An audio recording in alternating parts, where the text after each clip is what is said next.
What a wild Monday for the Atlanta Braves. Eddie Rosario is back. Jarred Kelenic's in AAA. And Bryce Elder looks like an all-star again?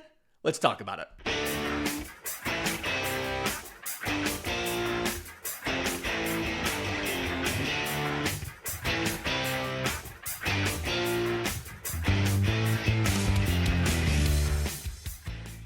Yes, welcome on in to Braves Today for Tuesday, April 29th.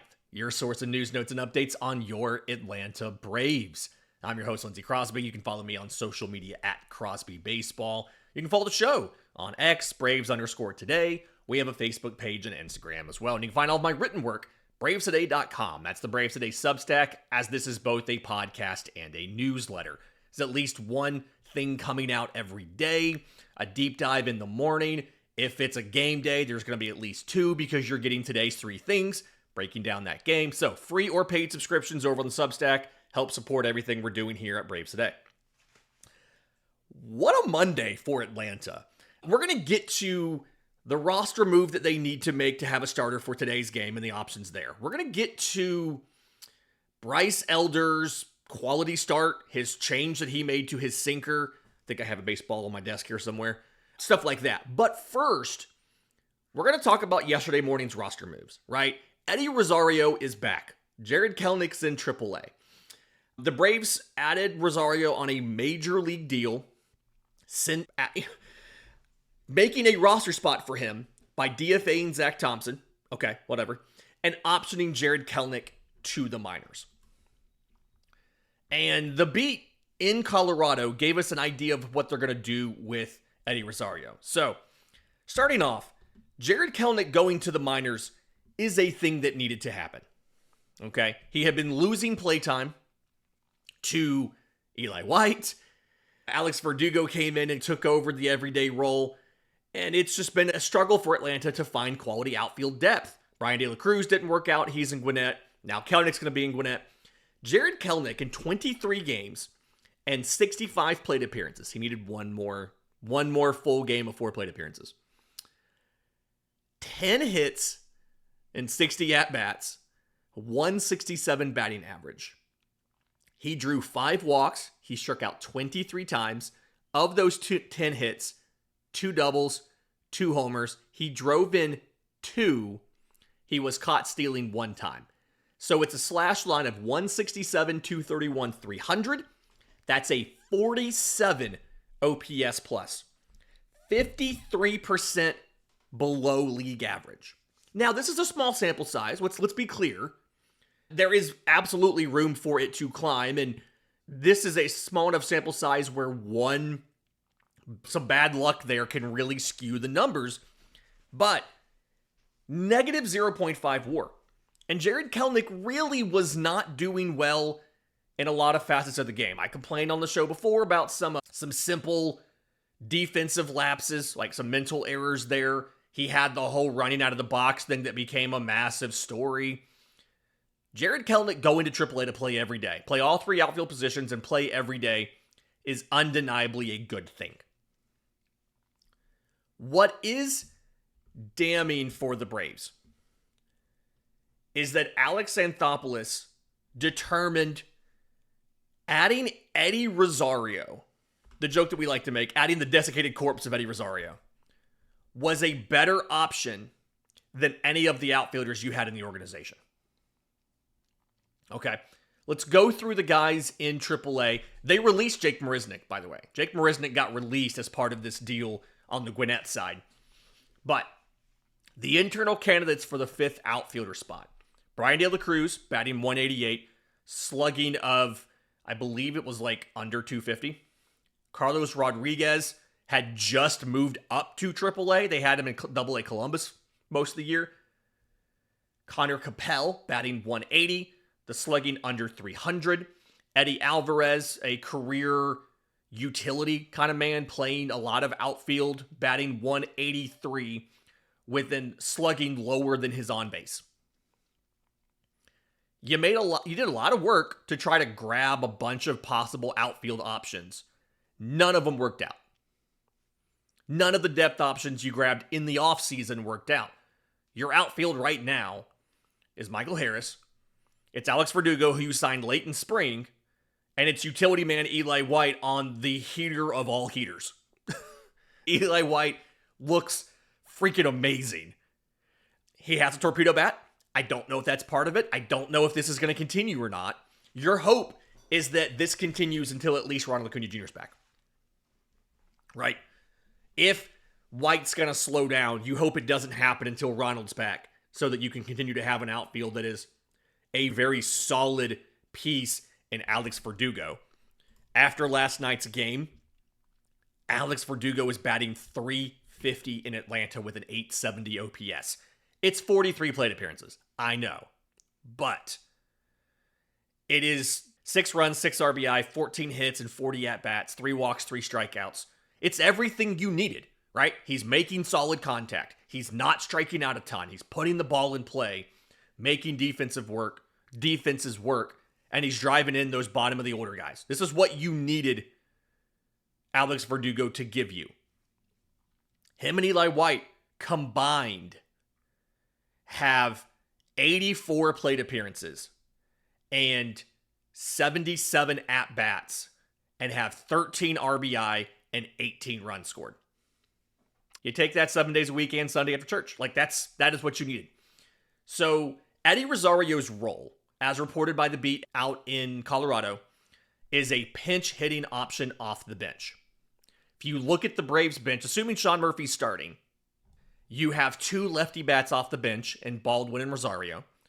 You have 2 righty bats off the bench in Orlando Arce and Stuart Fairchild. Honestly, I would have loved to have found a righty who could be a pinch hit option for you so that you had both a lefty and a righty you could go to. You could go to Baldwin if you wanted the lefty, somebody else is a righty. But they're going with the veteran thing for Rosario. Eddie Rosario is likely not going to start a single game for Atlanta. Eddie Rosario is likely keeping a bench spot warm until Ronald Acuna Jr. comes back. That's it.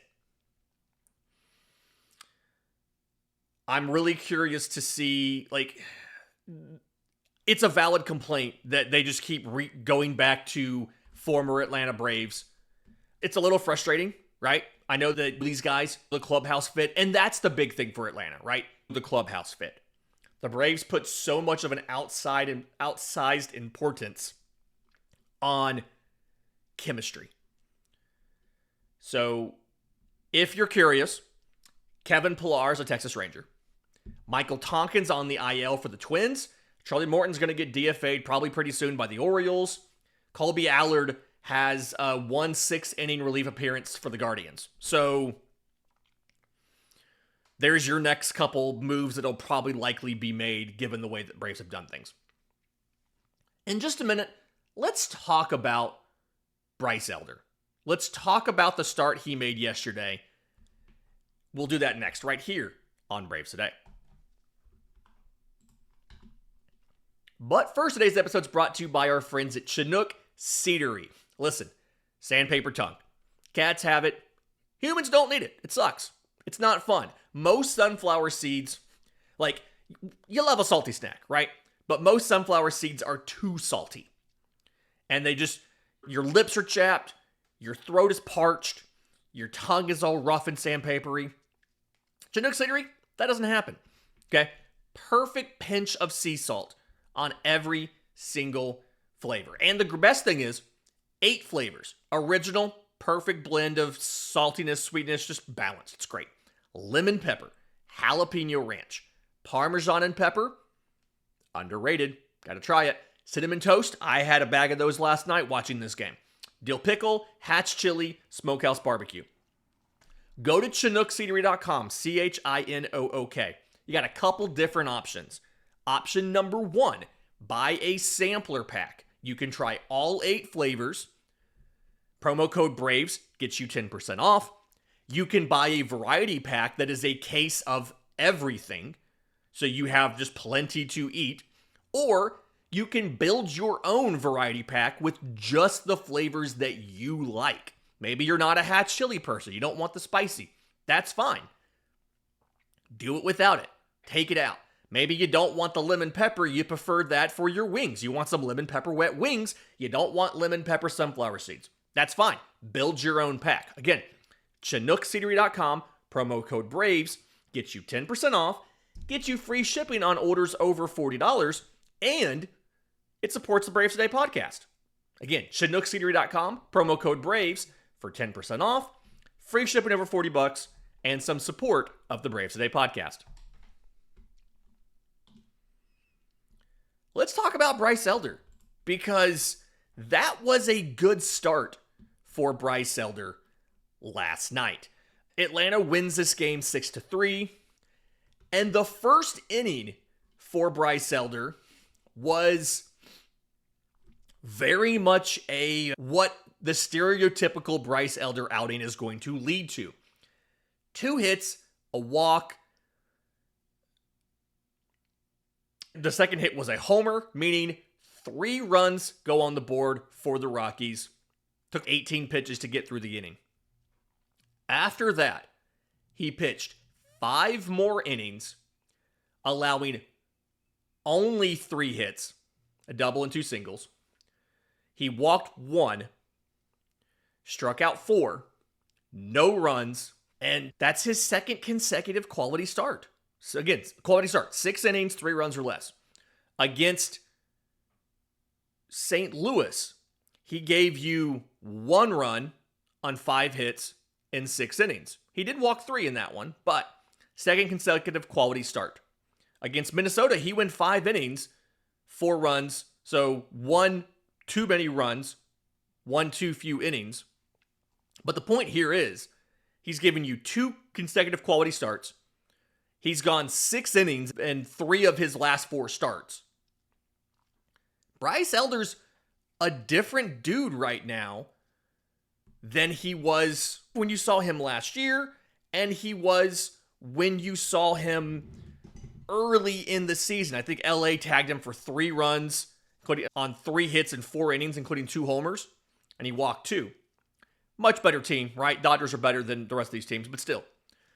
I don't think the Rays are that good, and they tagged him for 5 runs on 9 hits in 6 innings, although it was in their minor league ballpark.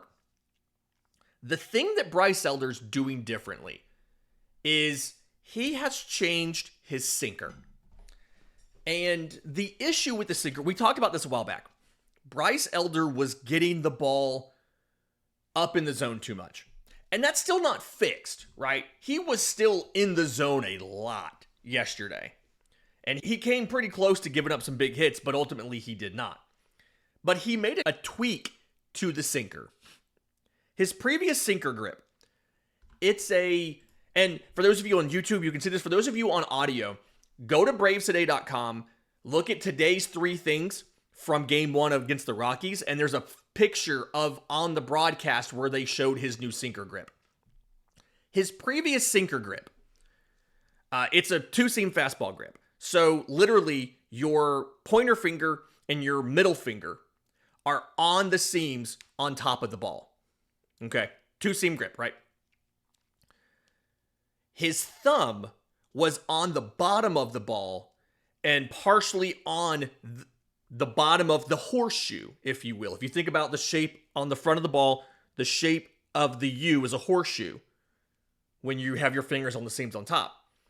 His thumb was on the seam of the ball down here. He adjusted his thumb to move it from the bottom to the side, right? He's completely off of a seam now.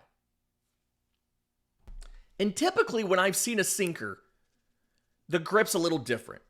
It feels usually when a guy's throwing a sinker, he either has 2 thumbs on seams on top, and the thumb is near the bottom of the ball, but not on the seam. You're either below over here or you're to the side.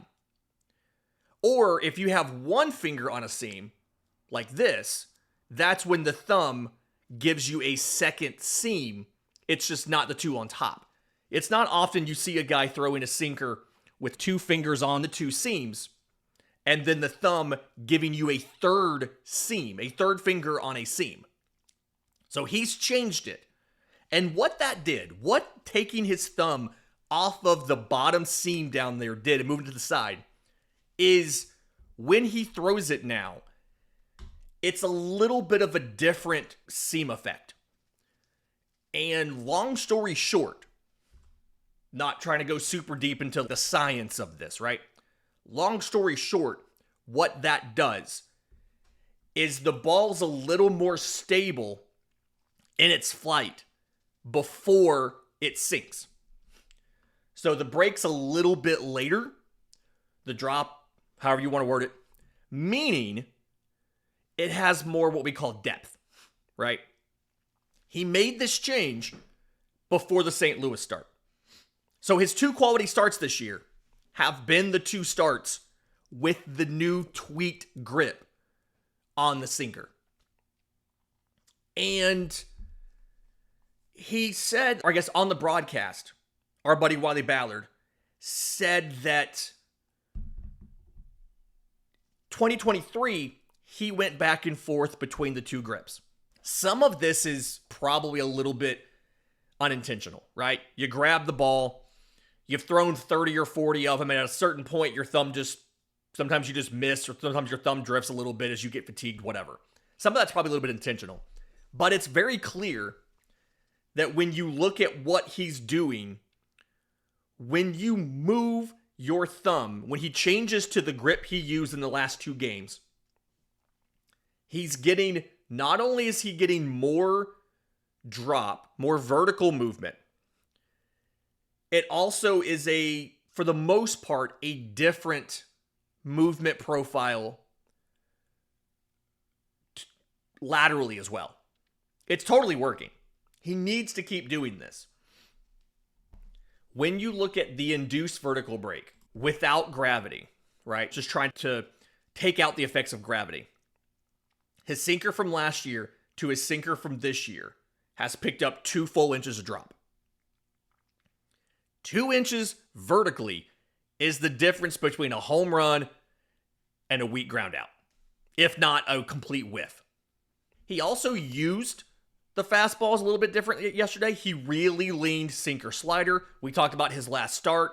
He did a lot of mixing and four-seam fastball up in the zone. Yesterday, he only threw 1 four-seam fastball to a righty. Just a lot of sinker slider, and it worked for the most part. Again, he made a couple mistakes. He's always going to do that. And Colorado was not able to punish those mistakes outside of that one Hunter Goodman home run. So I'm a little bit heartened by this. I feel like we have an explanation for why he may have struggled. We don't have an explanation for why he was changing back and forth. Again, could have been unintentional, right? These guys, they're grabbing the ball inside the glove, and just every now and then maybe you just grip it a little bit differently, not on purpose. I don't know if that's a focus thing. I don't know if that's just a fatigue thing, what it might be. But we know when he's intentional about his thumb placement on the sinker, it performs better than when he's covering up a third seam with the thumb. In just a minute, let's talk about today's roster move, because we all expect AJ Smith-Shawver to get called up to make the start. But what's the change? What's the roster move they make to add him? We'll do that next, right here on Braves Today.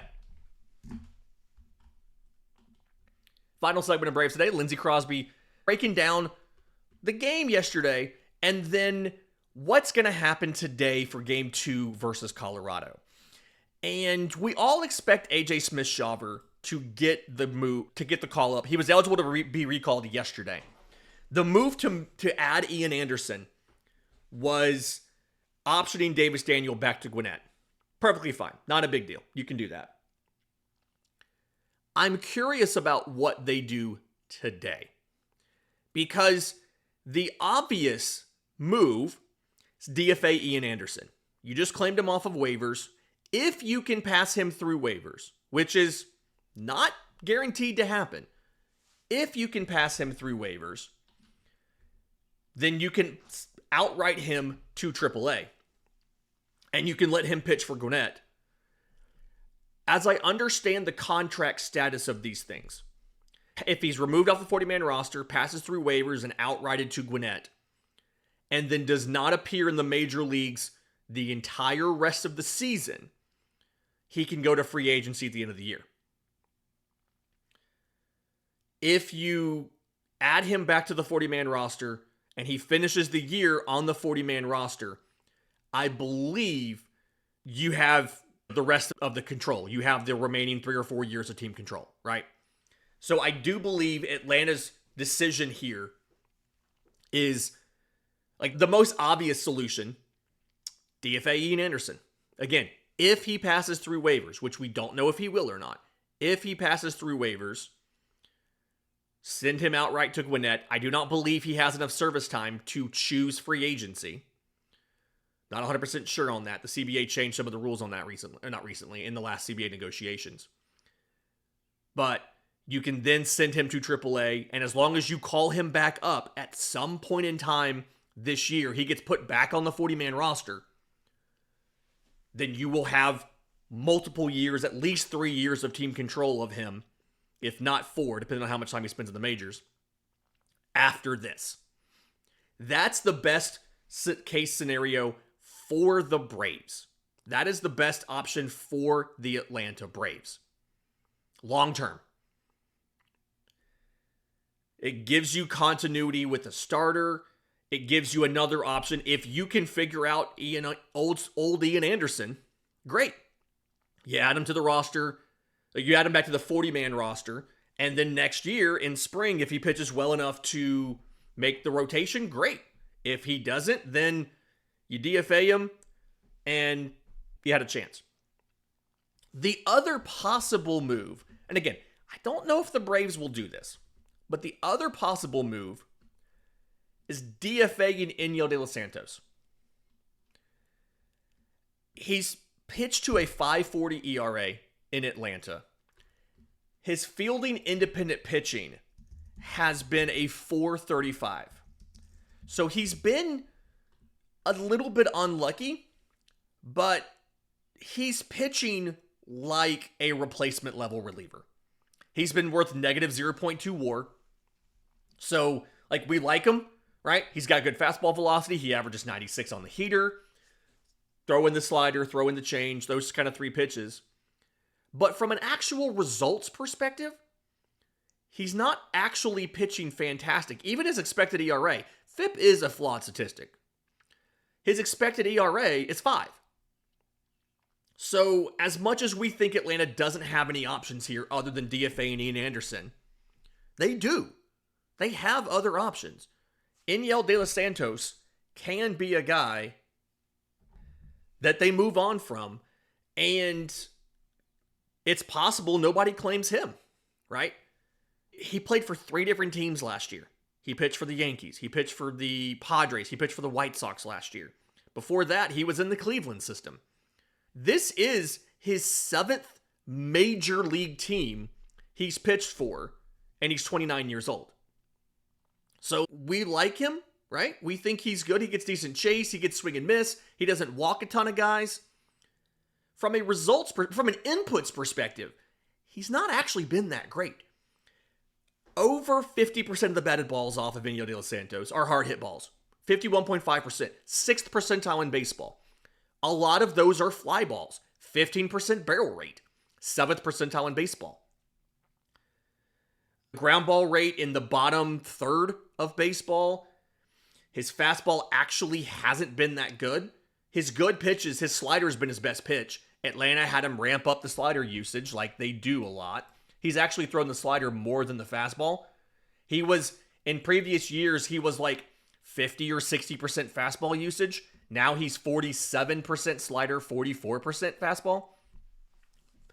And you've gotten slightly better results, but not enough to consider him a golden cow you can't sacrifice to bring up a starter. So we'll see what the Braves do. I still don't think that this version of Ian Anderson deserves a long-term roster spot.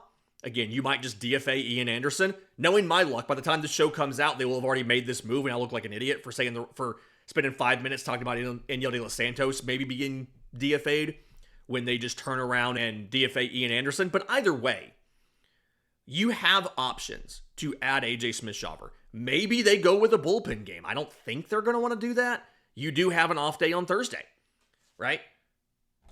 When you look at the bullpen usage, you're sitting, like, Daysabel Hernandez is down, probably. He threw 25 pitches Monday. He threw 20 on Saturday. He's at 45 in the last 3. Aaron Bummer threw 25 on Sunday. You might get an inning out of him today. Although I think he started to get up yesterday. So that's a little concerning. You don't want him to do 3 straight days. Iglesias threw 9 last night. Pierce Johnson threw 13 last night. Scott Blewett hasn't pitched since Saturday. He threw 17 pitches on Saturday. Dylan Lee pitched Friday and Saturday and hasn't pitched since then, although I think he was up in Pierce Johnson's inning. It's Dylan Lee who was up in Pierce Johnson's inning, not Aaron Bummer. It was Dylan Lee who was up in Pierce. Shows you how much they trust Pierce Johnson. When Johnson was up, Dylan Lee was getting hot. When Daysabel Hernandez was in the game, that was his inning. Nobody else was in there. De Los Santos hasn't pitched since Friday. So maybe they go with the bullpen game and they try to get multiple innings out of Enyel De Los Santos and then they DFA him. Who knows? But either way, there are options to add AJ Smith-Shawver or, again, to do a bullpen game. Get a couple innings out of Ian Anderson if you can. Get a couple innings out of Enyel De Los Santos if you can. It does feel like that's not really setting you up for success, given how both those guys have pitched in the majors. But either way, we'll see what happens. Quick reminder, tomorrow being an earlier game, there's not going to be a show on Wednesday. We'll be back on Thursday to recap really the whole month of April, right? Winners, losers, stock up, stock down, who we're concerned about, and thoughts on how the month of April went. If you're listening on audio, do us a favor, leave us a 5-star review, Apple, Spotify, whatever Google uses nowadays. Also, maybe send this show to a friend, right? Refer somebody else to listen to Braves Today. If you're on YouTube, subscribe to the channel, hit the notification bell so you know when we drop the next episode. Until next time, this has been Braves Today.